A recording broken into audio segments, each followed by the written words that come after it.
আসসালামু আলাইকুম। আমি ডক্টর রাকিব ভুঁইয়া। তো আজকে আমি কথা বলবো ফাইনাল ইয়ারের পড়াশোনা গাইডলাইন নিয়ে, যে কীভাবে পড়লে সহজ হবে ফাইনাল ইয়ারটা এবং কীভাবে সহজেই পাস করা যাবে। সো এটা আমি আজকে যে কথা বলবো সেগুলো আমার নিজের ওপিনিয়ন, এবং আমি সেভাবে গুছিয়ে নিয়েছিলাম এবং আমি সেভাবে পড়াশোনা করছি। তো দেখা যাচ্ছে এক একজনের সাথে এক এক রকম হবে। সো অনেকের সাথে নাও মিলতে পারে। আমি জাস্ট আমার কথাগুলো শেয়ার করতেছি।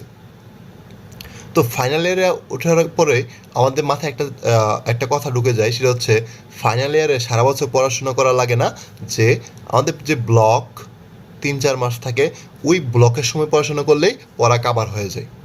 তো এই কথাটা আসলে আমি পুরোপুরি এগ্রি করি না, কারণ সবার মাথার ব্রেন কি না সেম না। সবাই ওই অল্প সময়ে একটা বেস্ট এফোর্ট সবাই দিতে নাও পারে। তো সেই জন্য ওই কথাগুলো মাথায় নেওয়ার দরকার নেই। তুমি হয়তো বা 3 মাসে পড়াশোনা কমপ্লিট করতেও পারো, করে ফেলতেও পারো, বাট যে জিনিসটা তুমি 3 মাসে করবা সেটা যদি তুমি 1 বছরে করো, তাহলে কি তোমার সাথে সময় অনেক বেশি পাইলা এবং ধীরে সুস্থে আগাইতে পারলা, ওই কচ্ছপ আর খরগোশের মতন।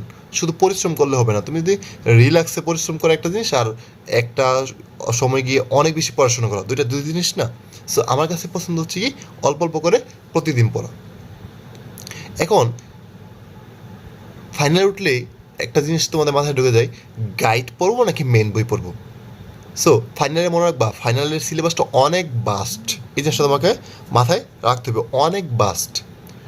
এই জন্য তুমি মেন বই পড়ে অনেক সময় হয়তো দেখা যাচ্ছে কাভার করতে অনেক সময় কষ্ট হয়ে যেতে পারে। সেই জন্য ফাইনালের গাইডগুলো অবশ্যই লাগবে। এখন তুমি যেই সাবজেক্টে কেরিয়ার করবা, সেই সাবজেক্টটা তুমি মেন বই পড়ার চেষ্টা করবে অবশ্যই। আর যেটা তোমার ক্যারিয়ার করার প্ল্যান নাই, সেটা তুমি গাইড ফলো করতে পারো। যেমন ধরো, আমার মেডিসিনে ক্যারিয়ার করার ইচ্ছা, এই জন্য আমি কী করছি, ফাইনালের প্রথম থেকেই ডেভিডসনটা পড়ার চেষ্টা করছি।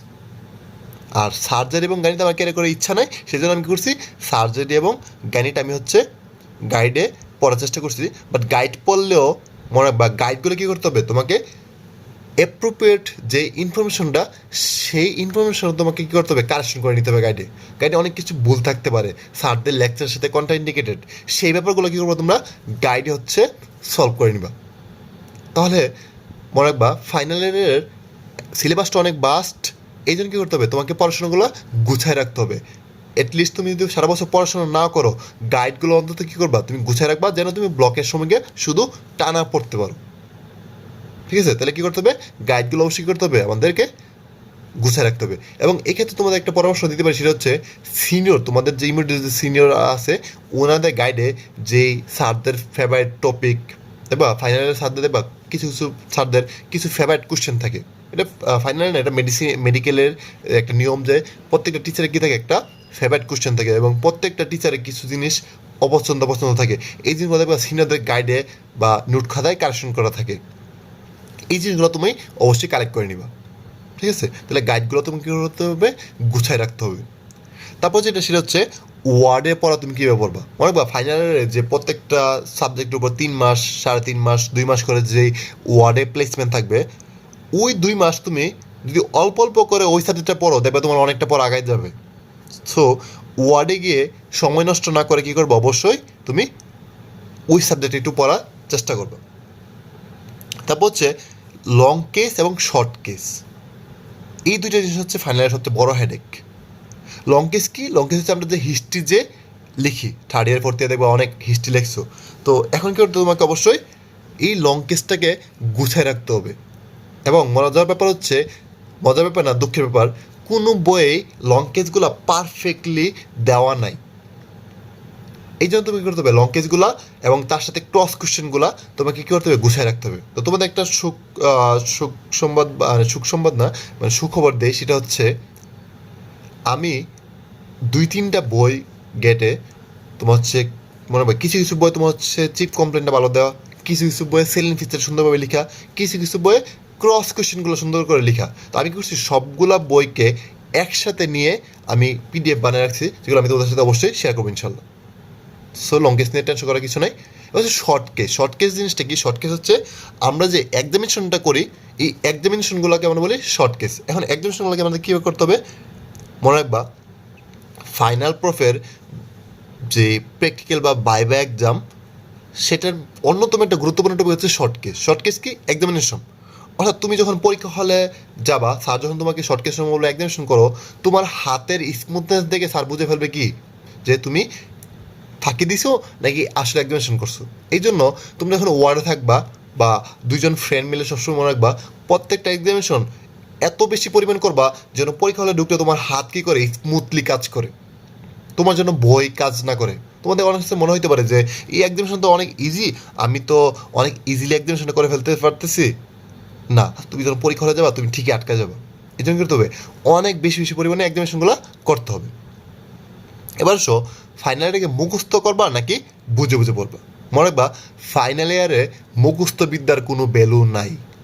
কারণ কি, তুমি যখন ফাইনাল ভাইভা পরীক্ষা দিবা তখন দেখবা যে তোমাকে একসাথে মেডিসিনে 3টা বোর্ড, গাইনিতে 2টা বোর্ড, তারপর সার্জারিতে 2টা board, long case short case, আগের দিন তুমি রিভিশন দেওয়ার কোনো সুযোগই পাবা না। অর্থাৎ তুমি যদি কোনো জিনিস মুখস্থ তাহলে কী করতে হবে, তোমাকে আগের দিন অবশ্যই সেটা মুখস্থ করে রিভিশন দিয়ে যেতে হবে। তোমার তো রিভিশন দেওয়ার সময় নাই, তাহলে তুমি মুখস্থ করে কীভাবে ভাইভাতে পাস করবা? এই জন্য কী করতে হবে, এই জন্য প্রত্যেকটা জিনিস বুঝে ব্যাখ্যা মাথায় রাখতে হবে। তাহলে তুমি যেন সিক্স সেন্স বা কমন সেন্স দিয়ে তুমি কী করতে পারো, পরীক্ষায় আনসার করতে পারো। এবার হচ্ছে কেরিয়ার। ফাইনাল ইয়ারে অবশ্যই তোমাকে কেরিয়ার প্ল্যান রাখতে হবে। তুমি কি মেডিসিনে কেরিয়ার করবা, গাইনিতে কেরিয়ার করবা নাকি সার্জারিতে কেরিয়ার করবা? তাহলে তুমি যেটাতে কেরিয়ার করবা সেখানে কী করবা, মেইন বইটা তুমি আগে থেকে পরে পরে আগায় রাখতে হবে। তারপর হচ্ছে ক্লিনিক্যাল ফিচার। ক্লিনিক্যাল ফিচারগুলো নিয়ে আমি আসলে আরেকটা ভিডিওতে আলোচনা করবো। আমরা কী করি, ক্লিনিক্যাল ফিচারগুলো ডিরেক্ট মুখস্থ করি না। ক্লিনিক্যাল ফিচারগুলো ডিরেক্ট মুখস্থ করা যাবে না। তোমার পেশেন্টের বেসে, তোমার পেশেন্টের সাথে তুমি মিলিয়ে মিলে তোমাকে ক্লিনিক্যাল ফিচারগুলো মুখস্থ রাখতে হবে, নাহলে তুমি কোশ্চেন আনসার করতে পারো না। তুমি দেখবা ক্লিনিক্যাল ফিচার মুখস্থ করে হচ্ছে ব্রেথলেসনেস, চেস্ট টাইটনেস, তারপর হচ্ছে তোমার কাফ, কিন্তু তুমি কোশ্চেনে দেওয়া থাকবে দেখবা অন্যভাবে, তাহলে তুমি কিন্তু কোশ্চেন ধরতে পারবে না। এই জন্য কী করতে হবে, তোমাকে কোশ্চেনের যে ফিচারগুলো আছে বা তোমার রুগীর যে ক্লিনিক্যাল ফিচারগুলো আছে সেগুলো তুমি এসে তোমার গাইডের সাথে মিলাবা, বইয়ের সাথে মিলাবা, মিলে তো হচ্ছে মাথায় মনে রাখতে হবে। তাহলে দেখবা তোমার কাছে পড়াশোনাটা অনেক ইজি হয়ে যাবে। তাহলে আমি যদি এক কথায় শর্টভাবে আনসার দেই, তাহলে কি বললাম, মেন বই নাকি গাইড বই? গাইড বই অবশ্যই পড়বা, গাইড বইগুলো কারেকশন করে নিবা, আর তুমি যেটাতে কেড়ে করবে সেটা কী করবা, সেটা হচ্ছে আমরা মেন বইটা পড়বো। তারপর হচ্ছে ওয়ার্ডের পরে কী করবো, আমরা ওয়ার্ডের পরেগুলো দৈনিক অল্প অল্প করে যেই সাবজেক্টে আমাদের ওয়ার্ড চলবে, প্লেসমেন্ট থাকবে, সেই সাবজেক্টগুলো আমরা একটু পরে ফেলবো। তারপর হচ্ছে লং কেস কী করতে আমাদের গুছিয়ে রাখতে হবে, শর্ট কেসগুলো আমরা এক্সামিনেশনে এত বেশি পরিমাণ বারবার করতে হবে যেন আমাদের হাতে স্মুথনেস চলে আসে এক্সামিনেশনের উপর। তারপর হচ্ছে মুখস্থ নাকি বুঝে, অবশ্যই কী করতে হবে, বুঝে পড়তে হবে। কেরিয়ারের জন্য কী করতে হবে, তোমার যেই সাবজেক্ট কেরিয়ার করবে সেই সাবজেক্টটা এখন থেকে মেন বইটা তোমাকে গুছিয়ে রাখতে হবে এবং মেন বইটা পড়তে হবে। আর ক্লিনিক্যাল ফিচারগুলো কি, আমাদের রুগীর উপর, রুগীর সাথে ম্যাচিং হবে সেই ক্লিনিক্যাল ফিচার আমাদের কী করতে হবে, মুখস্থ করতে হবে। তো আশা করি তোমরা সবাই বুঝতে পেরেছো। তো আমরা আজকে গাইডলাইন নিয়ে কথা বললাম। পরবর্তীতে আমরা হচ্ছে কীভাবে আমরা কোশ্চেনে আনসার করবো, যেমন ইভালুয়েশন থাকলে আমরা কীভাবে লিখবো, ম্যানেজমেন্ট থাকলে আমরা কীভাবে লিখবো, ট্রিটমেন্ট বলে আমরা কতটুকু লিখবো, এগুলো নিয়ে আমরা পরবর্তীতে আলোচনা করবো এবং আমরা আস্তে আস্তে প্রত্যেকটা জিনিস নিয়ে আমরা আলোচনা করার চেষ্টা করবো। তো তোমাদের যদি কারো যদি কোনো কোশ্চেন থাকে তোমরা কমেন্ট বক্সে জানাতে পারো বা আমাদের মেসেঞ্জার গ্রুপে যেখানে আমরা গ্রুপ ডিসকাশন করি সেখানে জানাও, আমরা সেই অনুযায়ী আমরা আনসার করার চেষ্টা করবো। তো আজকে এতটুকুই, তোমরা সবাই ভালো থাকো। আসসালামু আলাইকুম।